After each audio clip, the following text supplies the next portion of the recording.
la spécificité de l'entrepreneuriat médical. Pour toutes celles qui sont dans le domaine médical et qui souhaiteraient entreprendre dans le domaine médical, vous savez forcément que dans la médecine, il y a l'éthique et il y a la déontologie.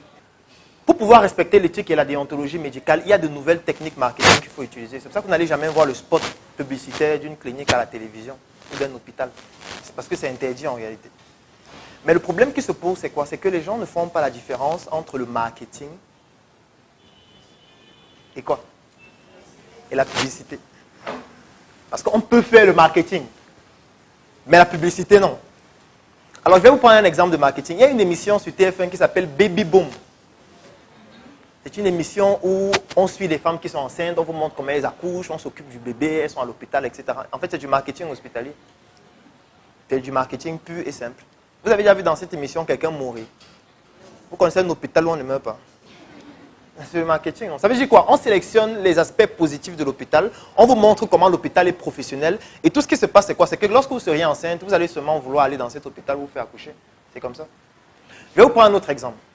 Au Cameroun, il y a une structure qui a le plus haut plateau technique de toute l'Afrique centrale en ce qui concerne la fécondation in vitro. Est-ce que vous saviez ça? C'est à côté de l'hôpital général, ça s'appelle le Crachet. Cette structure a le plus haut plateau technique de toute l'Afrique centrale, peut-être même l'Afrique noire, en ce qui concerne la fécondation in vitro.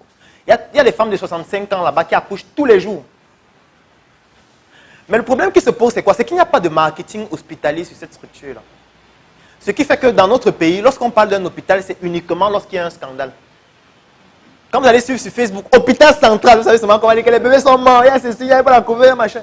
Quand on parle de l'hôpital gynécologique, une femme est venue, on n'a pas accueilli à l'entrée, elle est morte, machin. On va parler de l'hôpital et on va tout parler des gens qui sont morts, des gens qu'on n'a pas accueillis, les gens qui n'avaient pas l'argent. Chaque fois qu'on parle d'un hôpital, c'est seulement ça. Mais on ne dit pas que les hôpitaux sauvent des vies chaque jour. On ne dit pas ça.